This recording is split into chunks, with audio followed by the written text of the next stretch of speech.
Para mim é uma satisfação estar aqui com vocês e, ao mesmo tempo, um desafio. Embora eu seja mais velho, mas Joel foi meu professor. Embora ele tenha menos cabelo que eu, né? Mas ele foi meu professor e temos a grata honra de estar com ele no ministério, servindo ali em Atibaia. E ele é um baita professor. Estar aqui é uma responsabilidade também. E eu conto com a oração de vocês, tá bom? Como o Fábio falou, meu nome é Samuel Neves. Estamos ali no seminário já caminhando para o 6º ano, trabalhando, servindo ao Senhor no seminário na parte acadêmica, no mestrado, como assessor acadêmico do mestrado, lidando ali com cerca de 40, hoje temos mais ou menos 46, 50 alunos nos 2 mestrados, mestrado em Ministério e mestrado em Teologia. E servindo junto com o Joel, como falei, na Igreja Batista Revive, que foi plantada em setembro de 2019. Fizemos 3 anos, sendo que desses 3 anos, 2 anos na pandemia, né? Bem atípico. E nós agora estamos engrenando, estruturando muitas coisas, os pequenos grupos, mas a igreja, graças a Deus, permaneceu, embora esse abalo todo, todos nós vivemos, mas pela graça e misericórdia do Senhor, o Senhor tem nos sustentado. E hoje, vamos orar primeiro. Eu quero apresentar minha família para vocês também. Querido Senhor, te louvamos, te rendemos graças pelo privilégio que temos de estudar a Tua Palavra, a liberdade que temos de chegar aqui e podermos desfrutar deste momento. Que Teu Espírito nos capacite, que Teu Espírito nos dê um coração ensinável, aberto, e que sejamos instrumentos do Senhor, usados por meio da instrumentalidade do Teu Espírito. Faz isso para a glória e louvor do Teu nome. Amém. Amém. Bom, vou apresentar minha família para vocês rapidamente. Aqui a Tânia, eu, Thaisa e o João. Aquele ali estava cabeludo, agora está com cabelo curtinho. Thaisa tem 29 anos e João tem 15 anos. Quer ser jogador de futebol. Eu ando correndo com ele. Entre as atividades pastorais, acadêmicas, eu ainda tenho que ter um tempo para levar ele para teste, levar para treino. Enfim, se alguém tiver uma vaga no time para ele, pode falar comigo. Ele é volante. Bom, estamos casados há 31 anos. Eu sou paraense, mas estou radicado aí no Rio de Janeiro desde 88. Eu brinco que eu sou carioca, né? Porque lá em casa eu perdi, porque minha esposa é carioca e os meus filhos são também, nossos filhos são cariocas. Então, para não ficar muito diferente, eu sou paraense com carioca, uma mistura. E estamos servindo, e viemos para Atibaia em 2017. Eu servi a Marinha do Brasil e fui para a reserva, e depois Deus moveu a gente, nem imaginava estar no Palavra da Vida, e muito menos estar dando aula, servindo. São coisas que Deus faz na nossa vida, e estamos gratos a isso.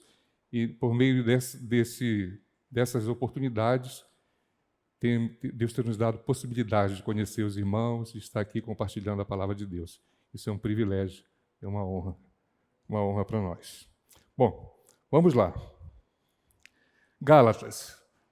6 capítulos de Gálatas são capítulos bem tensos. Eu estava falando com a minha esposa hoje que Paulo, quando escreve Gálatas, ele entra com os 2 pés na porta, não faz rodeios e vai direto ao ponto. Paulo, ele consegue, em poucas palavras, pouco mais de 100 versículos, colocar para nós, advertir, orientar aqueles que estavam vivendo em uma situação bem atípica. Mas para a gente entrar propriamente na carta, é importante nós nos situarmos na história. Essa carta, ela foi escrita aproximadamente no ano 48 depois de Cristo. Um tempo muito conturbado. A igreja é nova. A igreja acabou de nascer, era um bebê ainda. Porém, sofrendo grandes perseguições. Muitas intensas perseguições. Perseguições que começaram de forma velada e aos poucos começou a tomar forma, vulto, não é? E Paulo era um desses que, antes da conversão, era um dos perseguidores. Era o mais implacável, como ele mesmo se denomina. Ele mesmo reconhece a sua frieza, a sua forma dura de seguir a lei, como um fariseu, como um homem que, segundo os critérios do judaísmo, temia a Deus e levava a palavra, a lei, a ferro e fogo. Não tinha conversa. Não tinha conversa com ele. E os cristãos aparecem na história, tornando-se adversários dos judeus em particular, que fomentaram a elite dos governos para uma perseguição mais ampla, mais perversa com os romanos, a parceria, não é, dos judeus com os romanos para perseguir aqueles que eram conhecidos como os do caminho. Vocês certamente já ouviram falar. Então, a nossa história, ela começa com esse ambiente de perseguição implacável, onde as feras, as famílias, os cristãos eram devorados por feras, eram martirizados de todo tipo, colocados em prisões. Não havia limites para a crueldade daquelas pessoas para com o povo cristão, para os cristãos. Não havia limites. E nesse ambiente, Paulo, levado pelo Espírito Santo, agora convertido, né? Saulo convertido e Paulo, se chama Paulo agora, ele começa a sua primeira viagem, que está em Atos, capítulo 13, 4 e 14 e 28. Bom, para a gente se localizar aqui, acho que fica bem fácil, porque vai aparecer isso. A carta, essa viagem aqui, ela começa na Antioquia, tá? Ele volta para cá, mas notem que ele passa pelo mar, passa em Salamina, caminha, estrada, enfim, outros meios de transporte, mas de Pafos ele vai para Perge, mais uma vez, um trecho bastante, para nós hoje é muito rápido, né? Mas naquela época era muito perigoso até. As embarcações não tinham motor, era vela, remos, e as dificuldades eram muito grandes. Porém, já havia um desenvolvimento, né? Graças aos egípcios, que desenvolveram muitas técnicas de navegação, de embarcações, e os romanos, naturalmente, copiaram e melhoraram algumas coisas, e aí permitiu o transporte, né, de especiarias, enfim. A marinha mercante era muito ativa aqui nesse tempo. Então, na sequência de Perge, ele vai subindo, ele sobe para Antioquia da Pisídia, que é lá em cima, é aquela região. Depois dali, ele vem aqui para Icônio, Listra e Derbe. Essa parte aqui é o sul da Galácia. Galácia é uma região aqui da Ásia Menor, compreendido nesse espaço e neste aqui do Oriente, e que essas igrejas foram plantadas igrejas nesses locais. Tá? Ele atende, nessa viagem ainda, ele atende, faz o trabalho dele aqui de missão. A missão retorna, vai para Atália, e de Atália vem para Seleucia, e aqui, na Antioquia, ele escreve a carta aos Gálatas. o período da carta, o período da carta é importante para a gente, por quê? Porque não exatamente, mas muito próximo ao primeiro concílio da igreja em Jerusalém, mencionado em Atos 15, Paulo, ele escreve essa carta. Por que nós temos certeza que foi antes do concílio? Porque ele não menciona no concílio, ele não fala do concílio. Assim também, um outro concorrente da época descrita, Tiago. Tiago também, um pouco antes, na minha opinião, eu considero Tiago a carta ou a epístola mais antiga do Novo Testamento. Embora quem entra no cânon primeiro do Novo Testamento é Gálatas. Tiago foi contestado por muitas coisas, mas entrou no cânon posteriormente. Mas a sua datação é possível do ano 44, 45, e já Gálatas do ano 48, aproximadamente. Então, esse tempo de conturbação, mas ao mesmo tempo de uma influência muito grande dos judaizantes. É essa visão, é esse local, é esse cenário que Paulo escreve combatendo o que estava acontecendo com as igrejas naquela situação.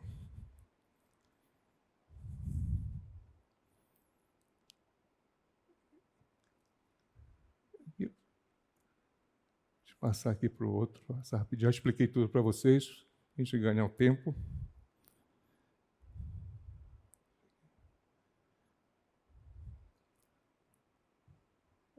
E esse meu slide aqui está uma...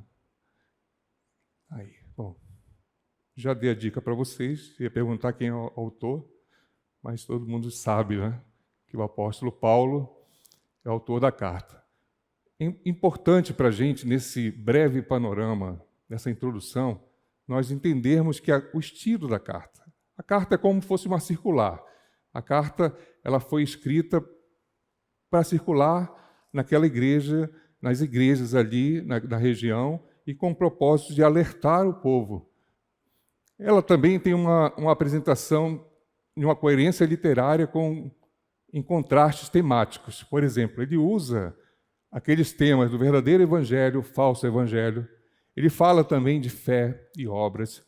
Ele fala de liberdade e legalismo. Ele fala de filiação e escravidão. E também fala de fruto do Espírito e obra da carne.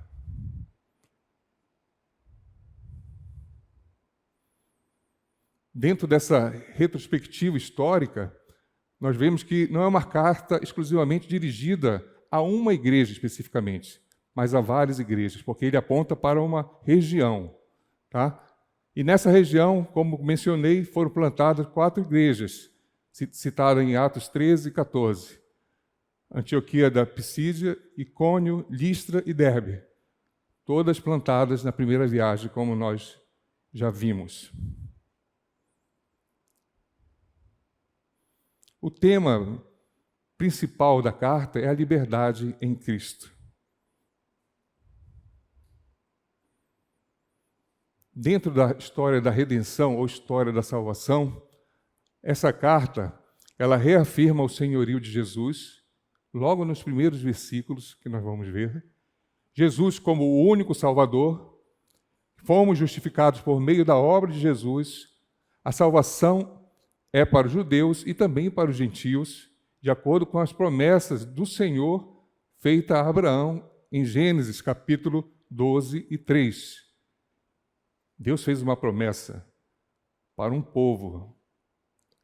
Ele não fez uma promessa de exclusividade, mas sim chamou um povo. Nós fazemos parte desse povo por meio da obra de Jesus Cristo. Bom, a data eu já comentei com vocês, conforme Atos. E o que eram judaizantes? Judaizantes eram fariseus, judeus fariseus, pertenciam a essa seita. Eram aqueles mesmos que nós vemos nos evangelhos, que aparecem vestidos de roupas brancas, proclamando jejum, dizendo que estavam fazendo, se apresentando, né, falando que cumpriam a lei, apontando o dedo para todo mundo que não cumpria a lei, porque eles achavam que cumpriam. E essas mesmas figuras trouxeram vários problemas, tá bom? Mas enquanto nós não chegamos nos problemas, vamos ver o versículo-chave de Gálatas 5:1. É o versículo-chave da carta. Foi para a liberdade de Cristo que Cristo nos libertou, perdão. Foi para a liberdade que Cristo nos libertou. Portanto, permaneçam firmes e não se deixem submeter novamente ao jugo da escravidão.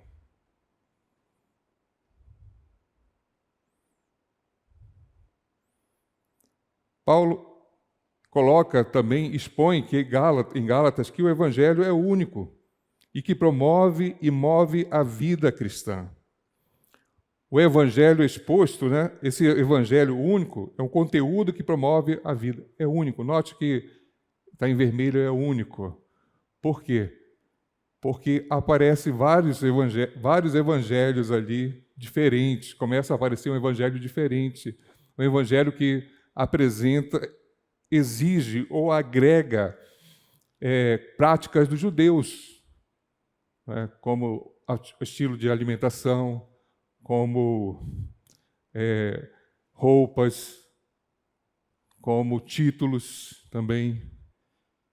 Note que não há muita diferença para os tempos de hoje, não é verdade?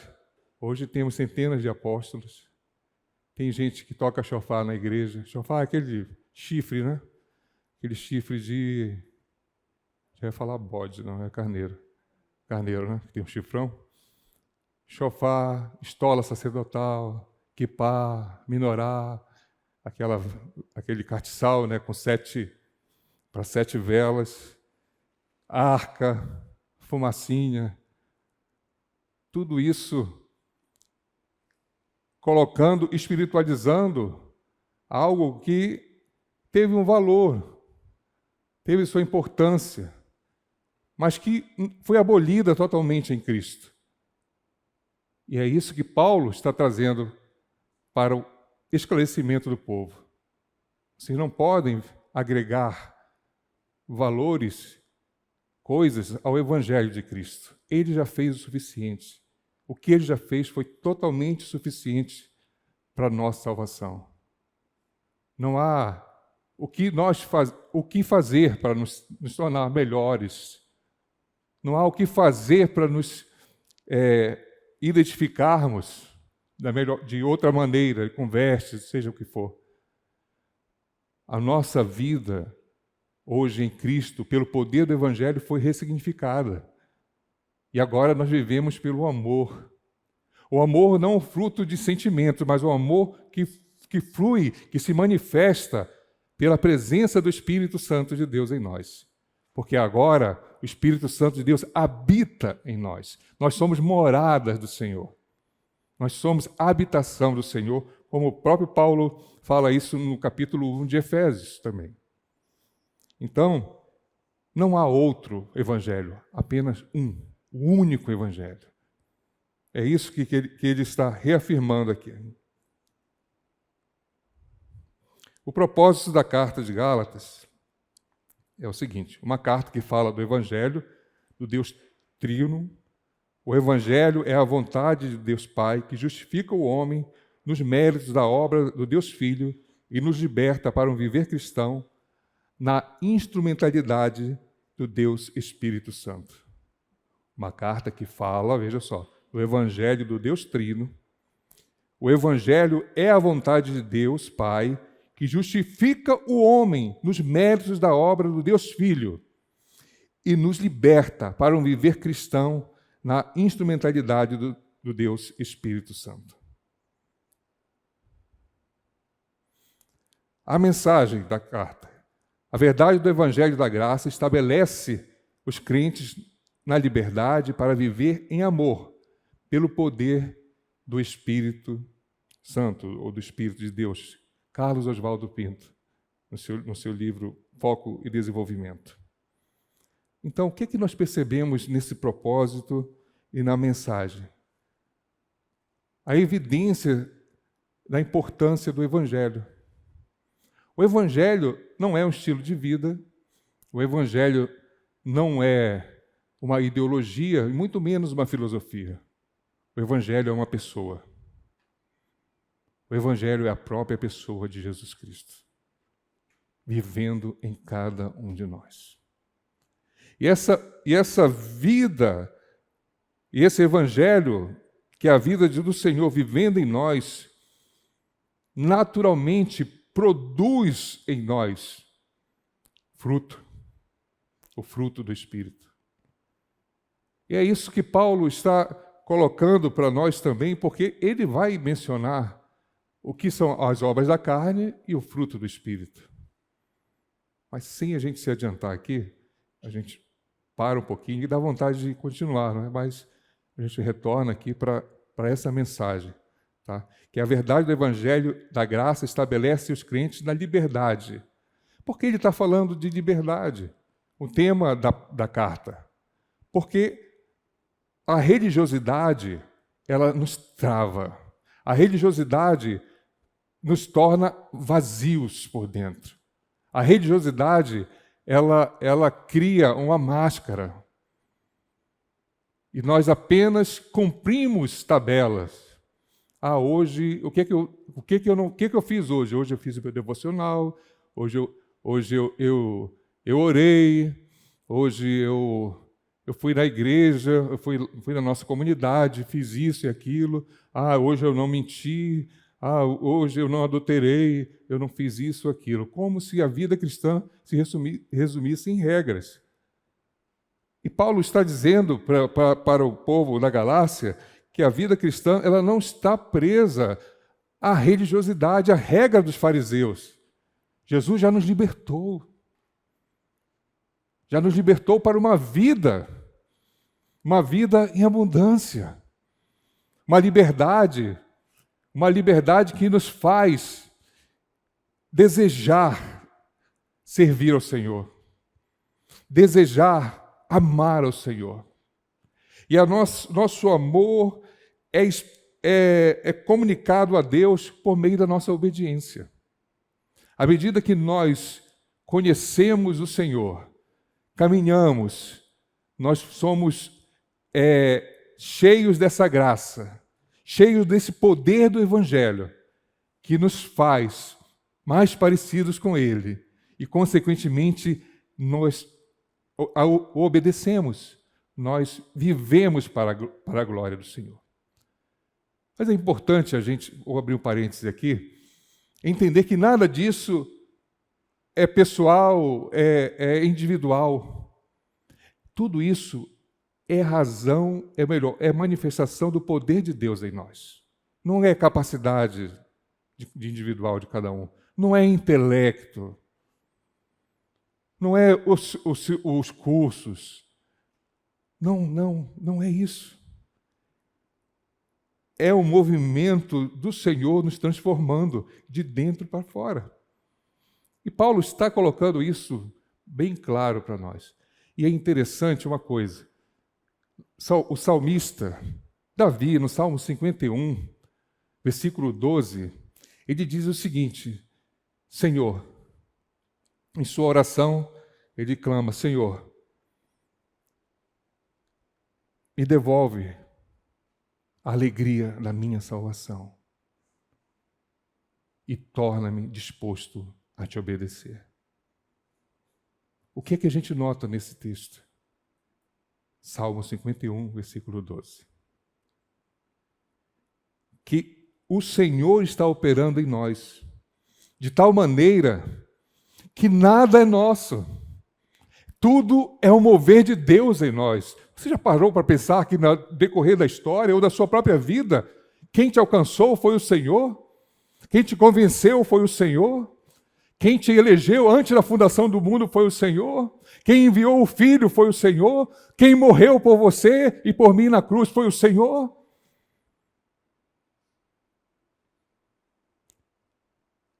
E é isso que Paulo está alertando os Gálatas. Vocês não podem voltar às práticas judaizantes. Vocês não podem achar que vocês são merecedores da presença de Deus porque vocês fazem isso ou deixam de fazer aquilo. Vocês não comem carne de porco ou não. Há um cenário muito engraçado nessa carta. Quando eles estão, aparentemente, numa janta, numa refeição, Paulo chega e encontra Pedro. Pedro está seguindo o ritual, não come carne de porco, não faz, lava as mãos não sei quantas vezes, faz tudo para... Paulo, Pedro, meu amigo, o que está acontecendo? Você, o que você me ensinou, o que a gente conversou algum tempo atrás, na nossa caminhada, e agora você está...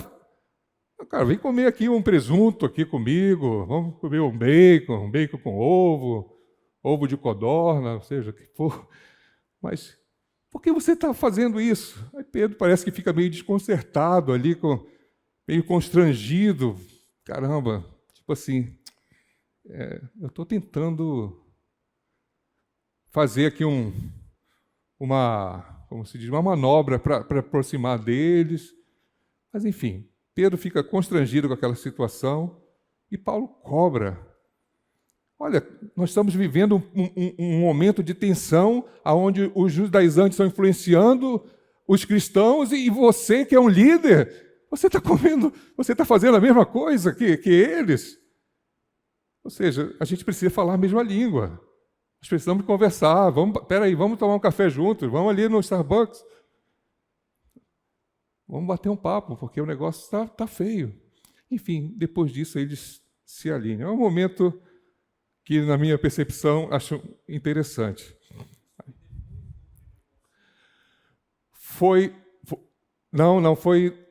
mais ou menos no... Foi antes. Porque nós vamos ver isso no capítulo 14 e vamos ver também nessa própria carta também, essa conversa deles aqui, no capítulo 2. Entendeu? Não foi antes. Tudo bem, gente? Todo mundo entrou no primeiro século aqui, metade do primeiro século depois de Cristo. Estamos dentro, estamos juntos.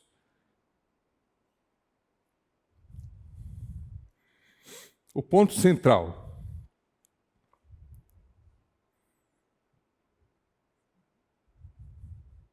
O ponto central aqui.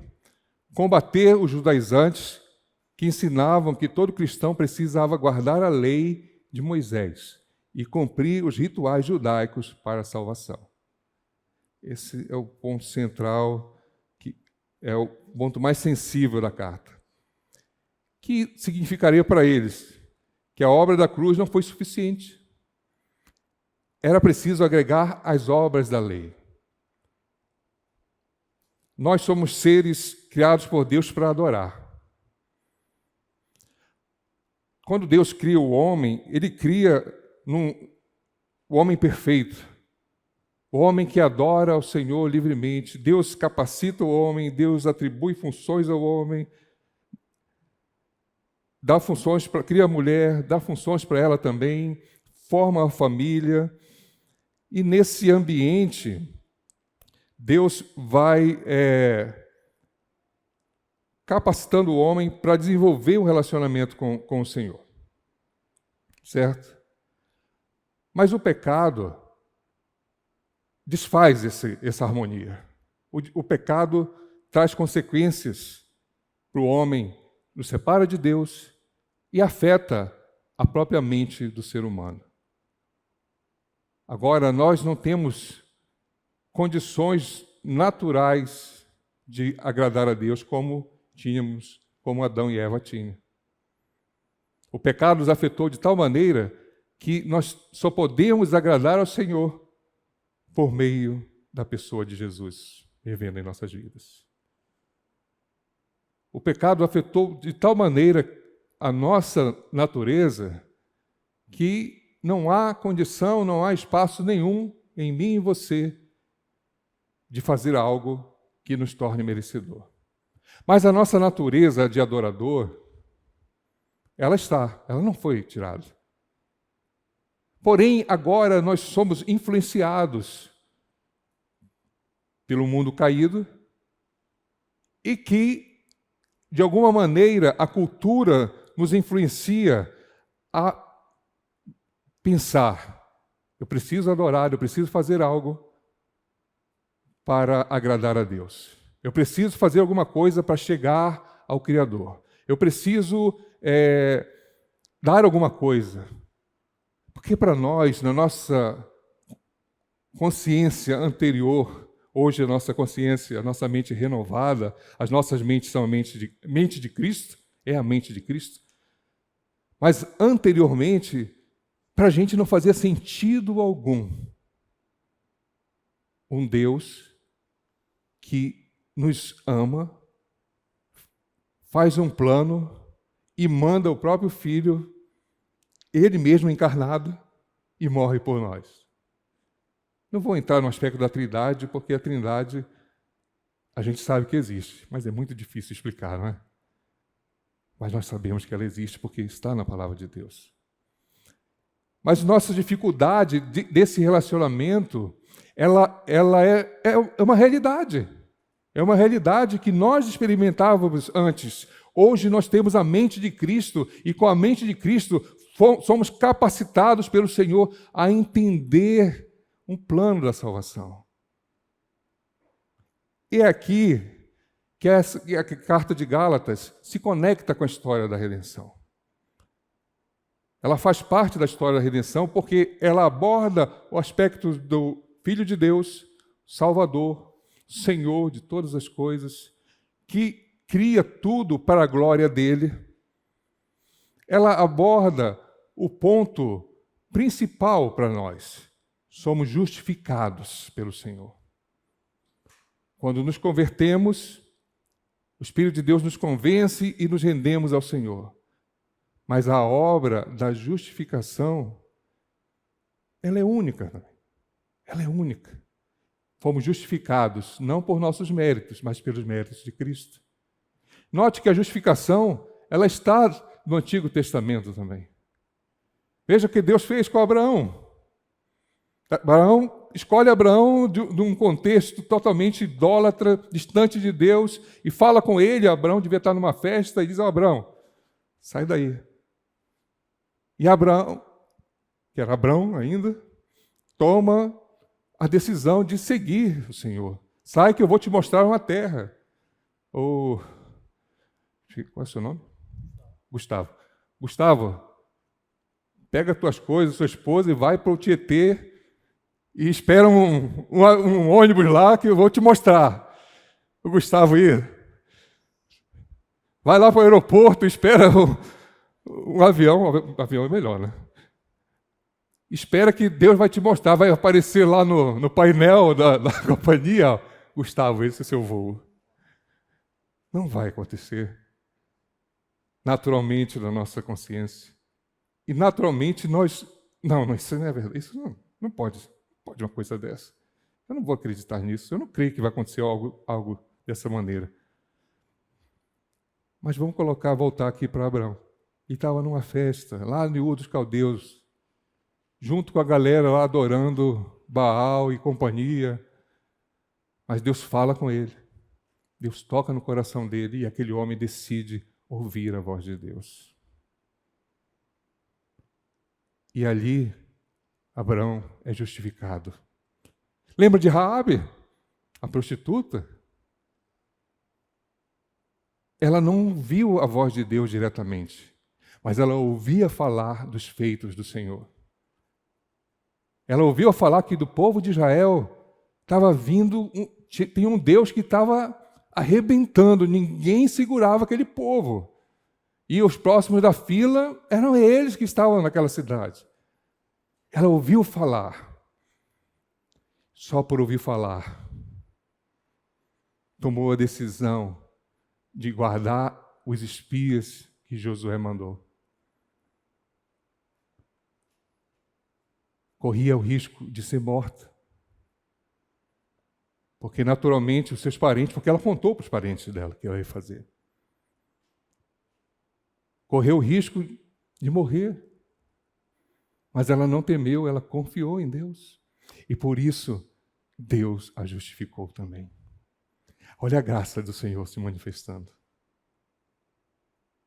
Isso, quando olhamos para essas histórias e vemos como Deus age no decorrer da história, justificando o seu povo, nós não podemos admitir, na altura do campeonato, que eu e aqueles que estavam ali poderiam fazer algo para se salvar. Porque nós, eles ou nós, estaríamos dizendo que a morte de Cristo foi em vão.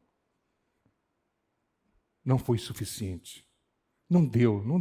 Foi uma parte, agora eu preciso fazer aqui.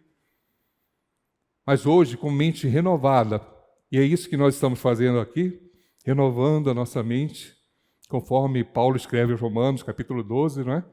Renovando a nossa mente com a palavra de Deus, porque o dia inteiro, todos nós, no trabalho, na escola, na faculdade, no trânsito, no transporte, todos nós fomos bombardeados por milhares de informações, por meio dos nossos smartphones, do celular, da TV. Nunca o ser humano, a humanidade, foi tão bombardeada com tantas coisas quanto o tempo que nós vivemos hoje. E faz mais sentido cada dia, aquilo que Paulo disse aos romanos: rogo-vos, pois, irmãos, pela compaixão de Cristo, que apresenteis os vossos corpos como um sacrifício vivo, santo e agradável a Deus, que é o vosso culto racional. E não vos conformeis com esse mundo, mas transformai-vos pela renovação do vosso entendimento. Paulo vai escrever isso dezenas de anos depois. Mas isso já estava no coração dele, porque essa mensagem não era de Paulo, era do próprio Deus. Então, Paulo está dizendo para os galácios: não se entregue a rituais novamente. Jesus já pagou o preço. Pode os povos em sua volta achar que isso não faz sentido, mas olhe para a cruz. Ela é totalmente suficiente para nos garantir a vida eterna em Jesus. Amém?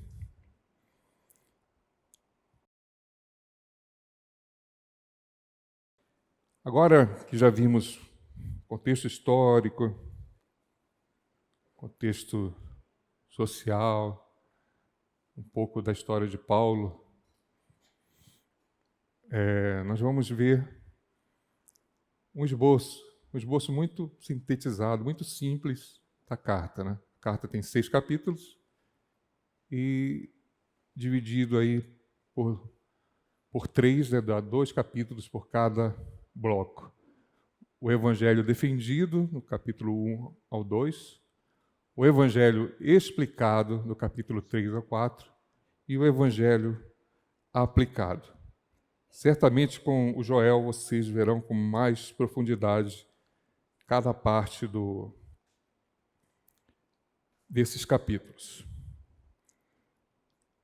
Bom, no nosso tempo, certamente eu não vou conseguir falar de todos os capítulos, mas vamos caminhar aqui até onde for possível caminhar, tá? Bom, o capítulo 1 ao 2 é o Evangelho defendido. Aí nós vamos abrir a nossa Bíblia.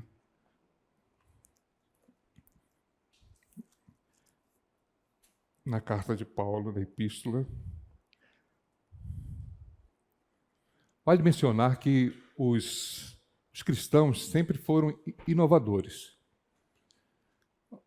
em relação a muitas coisas, entre elas a literatura.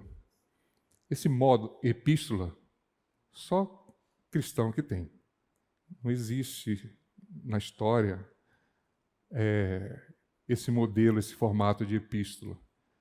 Apenas os cristãos possuem.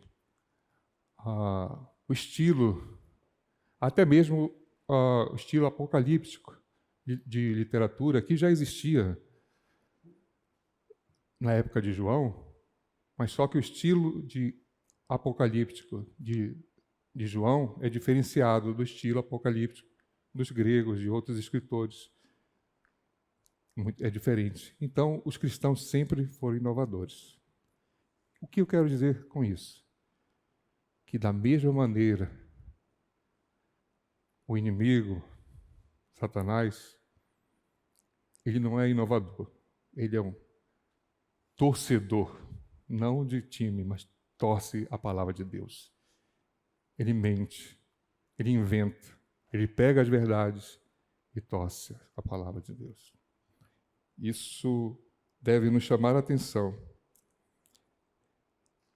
Bom, então, nesse primeiro ponto, Paulo, no versículo 1, diz: Paulo, apóstolo, não da parte de homens. Veja só, ele já, aquilo que eu falei na nossa introdução, ele já chega com os 2 pés na porta, entrando com tudo. Pessoal, não da parte de homem, eu sou apóstolo. Fique bem claro isso. Por quê? Porque os judaizantes estavam falando, caluniando, falando inverdades, dizendo: olha, quem é esse cara? Ele não conheceu Jesus, ele nem andou com Jesus, como é que ele diz que ele é apóstolo? De onde vem essa autoridade? Aí o pessoal, é só coçar a cabeça, né? Imagina. Acho que faz. Você está falando, parece-me que faz sentido. E com essa sutileza, os falsos mestres começam a injetar o seu veneno. Sutilmente. Não parece uma coisa que a gente passa assim, lê rapidamente no texto e não percebe as entrelinhas disso. Por que Paulo está falando dessa maneira? É justamente porque a autoridade dele estava sendo questionada. Aí ele diz: não sou apóstolo da parte de homens, nem por intermédio de homem algum, mas por Jesus Cristo e por Deus e Pai, que o ressuscitou dentre os mortos. Aí, nesse versículo, nós já capturamos o quê? Primeiro, a autoridade de Paulo foi dada por Jesus. Todos nós sabemos que Jesus foi ao encontro de Paulo. Paulo caiu, o pessoal diz que ele caiu no cavalo. O texto não diz que ele caiu no cavalo, que se era branco. Ele caiu, se prostrou, ficou naquela situação sem enxergar por uns dias, todo aquele processo. E Deus trabalhou no coração daquele homem. Deus tinha um propósito muito maior do que qualquer pessoa, ou que ele sequer imaginava na vida dele para a igreja do Senhor. E na sequência, né, ele afirma também outro detalhe, no versículo 1 apenas. Ele faz menção de Jesus Cristo como quê? Como Senhor, que o Pai, ou seja, Deus ressuscitou dentre os mortos. Ele está falando da ressurreição de Jesus. Ele está afirmando a ressurreição de Jesus, está afirmando o senhorio de Jesus e está afirmando também o Deus triuno. Apenas nos primeiros versículos. No versículo 2. E todos os irmãos, meus companheiros, as igrejas da Galácia. Aí ele coloca o destinatário, não é? Então, nessa apresentação, ele argumenta em favor do seu apostolado, ele confirma a sua autoridade por meio de Deus, Deus Filho, Deus Pai, que ressuscitou Jesus, ele deixa muito claro isso. Isso chama a atenção exatamente pela autoridade que ele vem. Não é de pessoa, de qualquer um, é do próprio Deus. Aponta para a obra redentora de Cristo, porque quando ele fala que Deus ressuscitou Jesus. Ele está apontando para quem? Para a obra redentora de Cristo, e que este é que salva e liberta da escravidão do mundo. Graça, versículo 3. Graça a vós outros e paz da parte de Deus, nosso Pai, e do Senhor Jesus Cristo. A graça vem por meio da nossa salvação, vem por meio da graça. Efésios 2:8, não é? Paulo reafirma isso mais tarde. E é interessante que quando ele coloca a palavra paz também. Porque, notem, o nosso estado antes de conhecermos Jesus, éramos inimigos de Deus. Jesus recebe por nós toda a ira de Deus para nos tornarmos amigos de Deus agora.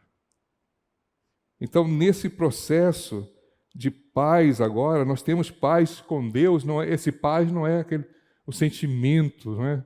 Que muitas das vezes a gente lê e paz é, estou em paz hoje. Está tudo bem, não tem nenhum barulho. Não, esse aqui é o contrário. Essa paz está se opondo àquilo que nós éramos anteriormente. Inimigos de Deus. Agora nós temos paz com Deus. Por meio de quem? De Cristo. É por meio dele que nos aproximamos. É por meio dele que temos a paz de Deus. Não há mais ira contra nós, porque Jesus recebeu toda a ira que estava designada para nós. Pois, afinal, nós estávamos condenados. Não é verdade? Aí lembramos da palavra do apóstolo Paulo em Romanos, capítulo 8, que nenhuma condenação há para os que estão em Cristo Jesus. O qual se entregou, aí ele diz, o qual se entregou a si mesmo pelos nossos pecados, para nos desarraigar deste mundo perverso, segundo a vontade de Deus.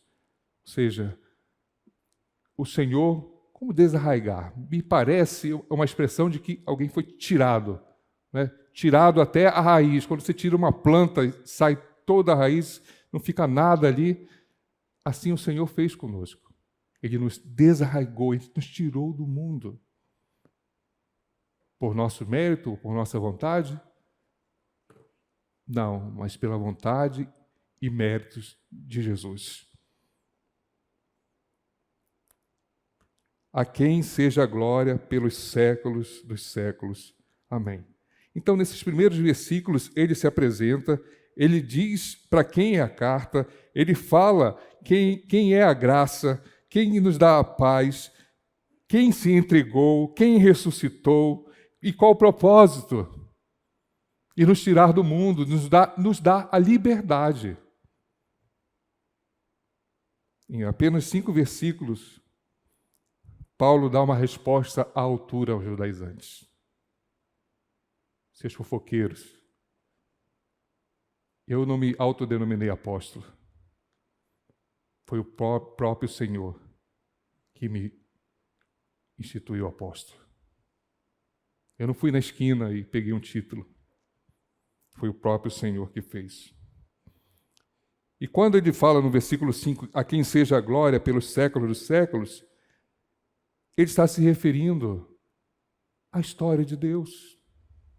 Porque todos nós fomos salvos pelo Senhor, mas com um propósito maior, para fazermos parte da história de Deus. Não é para termos uma história bonita, não é para ter um livro escrito sobre minha vida. Deus me chamou, Deus me escolheu para fazer parte da história dele. E quando nós somos desarraigados, somos retirados do mundo, somos colocados agora na história de Deus, para vivermos a história de Deus, para desfrutarmos da história de Deus. Esse é o propósito da vida do cristão. O sentido da nossa vida está em servir ao Senhor. E nós servimos ao Senhor por meio do Evangelho. E o Evangelho se manifesta em servir ao outro. Fazendo uma conexão rápida no capítulo 5 de Gálatas, nos versículos 21, 22, nós vamos ver o que ele fala sobre o fruto do Espírito.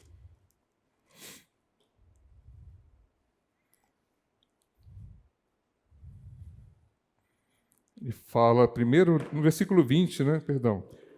Ele vai falar que sois guiados pelo Espírito, vocês não estão sobre a lei. E aí ele começa a discorrer o que são obras da carne. Prostituição, impureza, lascívia, idolatria. Versículo 20.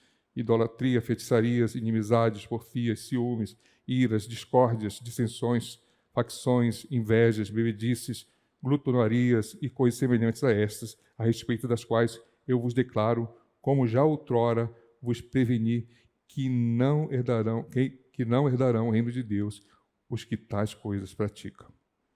Mas o fruto do Espírito é amor, alegria, paz, longanimidade, benignidade, bondade, fidelidade, mansidão, domínio próprio. Contra essas coisas não há lei. Note que a primeira manifestação do fruto do Espírito é o amor. É o amor. E o amor que vem de quem? De nós mesmos? É o próprio Deus que gera em nós o amor verdadeiro. O amor que não faz acepção. O amor que abraça, que respeita. Na carta de Tiago, ele fala sobre a questão da acepção, né? Você que dá lugares para quem se veste bem e você que se veste mal, traje sujo, senta ali, se tiver, puxa a cadeira, senta no chão, alguma coisa assim. Mas tudo isso, esses detalhes, eu estou falando isso porque a essência do Evangelho é Jesus, e Jesus é o amor. O amor verdadeiro deve pulsar em nossos corações. Deve ser uma marca, uma evidência na vida de cada um de nós. Note uma coisa, que o fruto do Espírito já está em nós. Porque o Espírito já habita em nós. Conforme Paulo escreveu aos Efésios, que o Senhor colocou em nós o selo do seu Espírito em nós. Já temos o Espírito de Deus. Se eu e você já temos, então temos o fruto também. E esse fruto precisa agora se manifestar. Esse fruto, irmãos, é reflexo. Esse fruto é o reflexo da imagem de Cristo em nós. Lembra que Paulo mesmo fala, não tem como fugir muito da teologia de Paulo, né?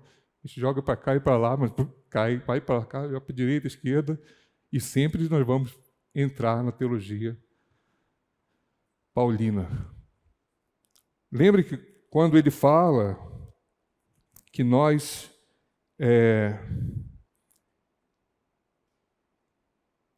Romanos 8, 27 e 28. Tudo coopera para o bem de quem ama a Deus segundo o seu propósito. Para quê? Para nós sermos a imagem e semelhança do seu Filho. Então, olhando para esse fruto, essa manifestação do fruto de Deus, do fruto do Espírito, vindo à tona, é o reflexo da imagem de Cristo em nós, da obra de Deus em nós. Pedro, na segunda carta de Pedro, no capítulo 1, versículo 3, vai falar o quê? Vai falar que já recebemos tudo o que precisamos. Vamos ouvir? Eu quero que vocês participem um pouco mais nesse segundo tempo aí. Abra aí sua Bíblia, então, em 2 Pedro, segunda carta.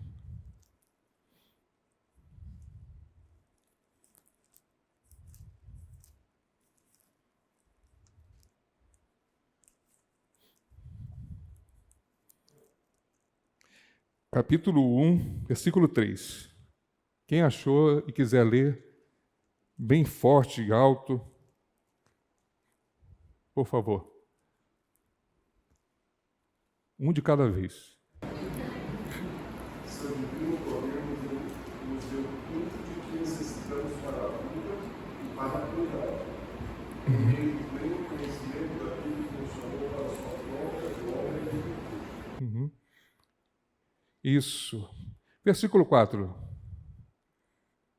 Pelos quais... Pode continuar. Ele nos deu as suas grandiosas e preciosas promessas, para que por elas vocês se tornassem participantes da natureza divina e fugissem da corrupção que há no mundo. Ok.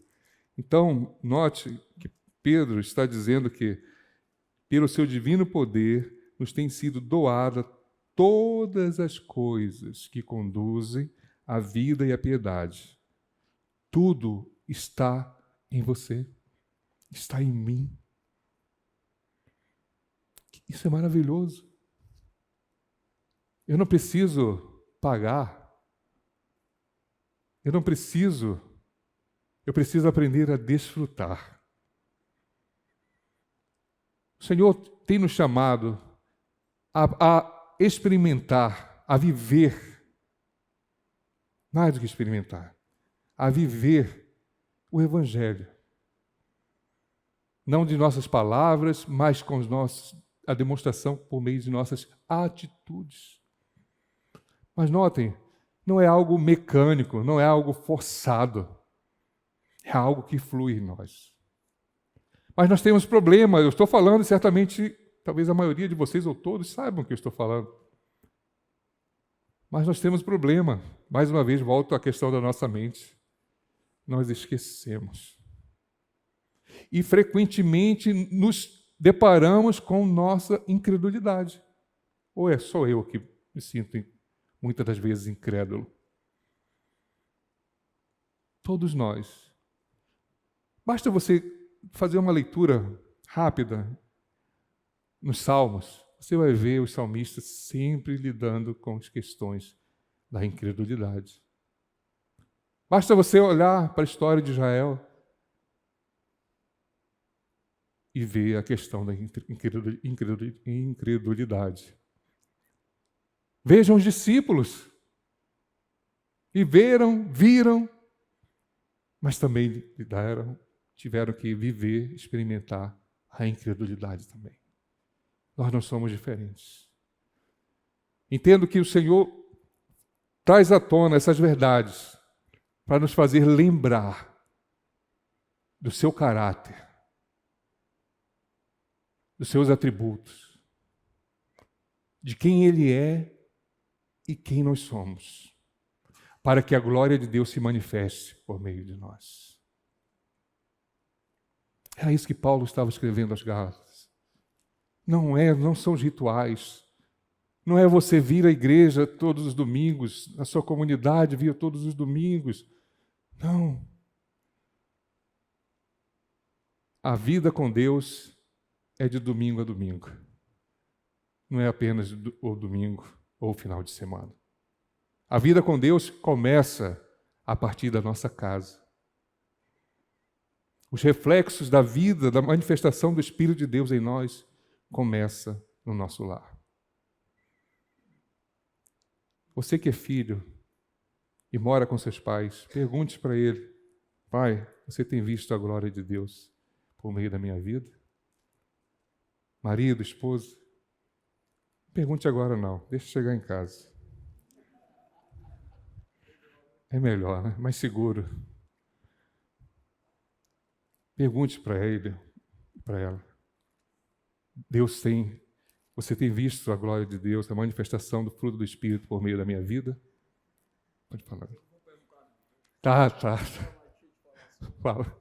Eu acho que no nosso imaginário religioso, a gente carrega algo, tipo assim, a gente acha que essa mente de Cristo e o Espírito Santo é algo que Deus vai depositando a medida por dia e a gente vai crescendo em maturidade.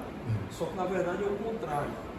Já nos habita e a gente ainda não consegue acessá-la na plenitude. A gente, sim. Né, eu acho que temos uma limitação. Vamos falar. Mas a gente é como aquele versículo que diz, né? Como tesouros em vasos de barro, né? A gente o tesouro já nos habita, sim, na plenitude, mas sim, a gente ainda não consegue.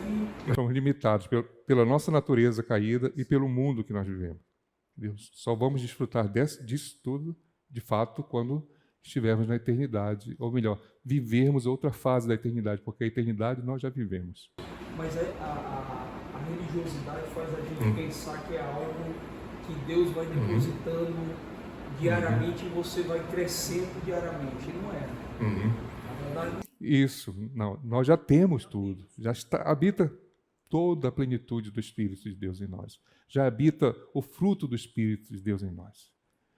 Precisamos exercitar a nossa fé para aprender a desfrutar disto. Está à nossa disposição. O que nos falta é confiar agora no Senhor. Não falta nada. Temos tudo o que precisamos. Então, Paulo, voltando aos Gálatas, deixa bem claro de que somos libertos desse mundo. Nossas lutas contra o pecado, nós já vencemos o pecado. A verdade é que eu obedeço ou não. Eu obedeço ou não. Eu tenho A maioria das vezes nós escolhemos desobedecer. E quando eu falo de pecado, a gente pensa logo talvez, a maioria de nós pensamos em adultério, fornicação, alguma coisa assim. Mas pecado é falar mal do outro, fazer fofoca, intriga, espalhar notícias que o irmão abriu o coração para você e você saiu falando para todo mundo o que aconteceu. Isso é o que Deus mais odeia, conforme Provérbios. Se o sétimo pecado que ele cita ali, o que ele mais abomina, é o fofoqueiro, aquele que fala calúnia, mentiras, espalha boatos, enfim, isso é perigoso. Então, ele continua falando com a gente agora, no versículo 6 ao 9, o seguinte: admira-me que estejais passando tão depressa daquele que vos chamou da graça de Cristo para outro evangelho, o qual não é outro, senão que há alguns que vos perturbam e querem perverter o evangelho de Cristo. Vou pegar esse parágrafo aqui para a gente pensar. Ele estava assustado. Como é que vocês estão deixando o evangelho do Senhor e abraçando a religiosidade? Sabe, irmãos, na verdade a religiosidade é muito fácil. É por isso que nós abraçamos também a religiosidade. É ou não é? Fazer as coisas por fazer, cumprir regras, é mais fácil. Exatamente. A sensação de estarmos no controle. Fazemos, então merecemos. Mas só que a religiosidade, ela é oca, é vazia, ela não tem sustentação. A religiosidade, ela é provada quando nós passamos nas provas. Se somos religiosos ou cristãos de fato. É nesse momento da prova. E prova, irmãos, como o Tiago disse, a prova são várias formas, várias cores. Uma prova pode ser para você uma prova cinza, uma prova transparente, que você nem percebe, passou tão rápido. Mas somos provados também quando tudo está bem, porque pensamos que prova é só quando as coisas são ruins, quando perdemos o emprego, quando as questões em casa estão difíceis. Mas prova é quando tudo está bem, porque Deus está provando a nossa fidelidade. E é no momento que tudo está bem que nós baixamos a guarda. A gente não quer mais ler a Bíblia, não quer orar, não quer vir à igreja. Ah, não, vou assistir aqui o Augusto Nicodemos, vou ver aqui o que mais? Quem mais vocês assistem quando não vê o culto?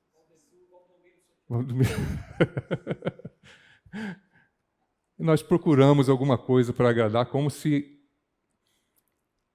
a igreja fosse um grande fast food. o reino de Deus fosse um grande fast food. Você escolhe o que você quer. Você venha ser feliz, não é? E a vida com Deus é de servir, é de lágrimas, é de sofrimento. Porque nós somos aperfeiçoados por Deus no sofrimento. O sofrimento é de Deus. Tudo que eu e você passamos, por pior que seja, Deus está presente. E esse pior que seja pode ser um garoto de 15 anos, como meu filho hoje. Eu não fui bem na prova de matemática. Passou o final de semana todo estudando. Esse mesmo jogador de futebol que eu falei. Ele chegou na escola e muito triste, chorando, né? E foi, filho. Fui mal, estudei pra caramba. Dei um abraço nele e disse: filho, mesmo você fez o que você deveria fazer. Você terá outras oportunidades, vai ter outra prova, você vai estudar mais. Mas entenda uma coisa, que Deus sempre estará presente em sua vida, em qualquer situação. Para ele foi a pior coisa. Para mim, para você, essa história, não seja.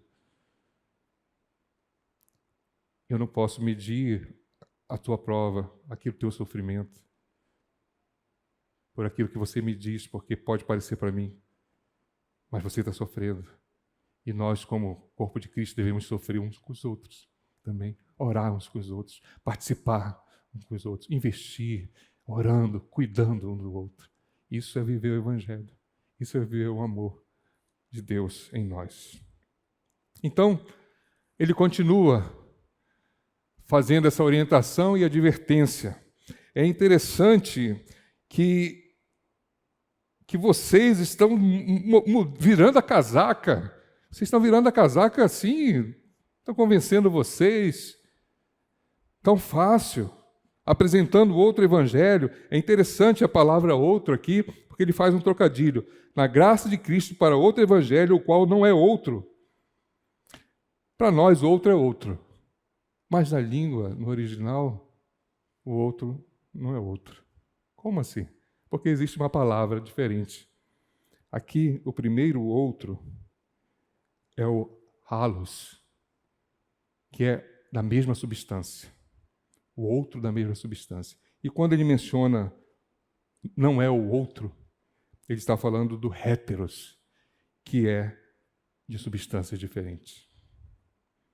Agora, deu para entender? Porque o outro do outro, para nós parece a mesma coisa, não é? Mas olhando o texto no idioma, na língua original do grego, é o héteros e o halos. Héteros é a mesma coisa. E halos, ou melhor, héteros é diferente e halos é a mesma coisa. O qual não é outro senão que há alguns que vos perturbam e querem perverter o evangelho de Cristo. Então os judaizantes estavam tentando perverter o evangelho, ou seja, transformando aquilo que era graça em obrigação. Aquilo que Deus nos deu, agora precisa ser por mérito. Esse é o questionamento de Paulo. Versículo 8. Mas ainda que nós, ou mesmo um anjo vindo do céu, vos pregue evangelho que vá além do que nós temos pregado, seja anátema, ou seja, maldito. O que ele quer dizer com isso? Que não há extensão do evangelho. Todo evangelho está na palavra de Deus. Não existe outro evangelho. Não virá outro evangelho. Não existe um evangelho 1.5. Não existe uma versão mais moderna do evangelho. Não existe uma atualização da palavra de Deus. Ela é esta palavra, pura, verdadeira, assim como o evangelho é puro, simples e verdadeiro. É isso que ele está dizendo. Então, por que vocês estão ouvindo esses camaradas que estão perturbando, falando bobagens, tentando transformar o evangelho em algo pesado, e o evangelho tirou o fardo de vocês? E agora vocês querem colocar fardos.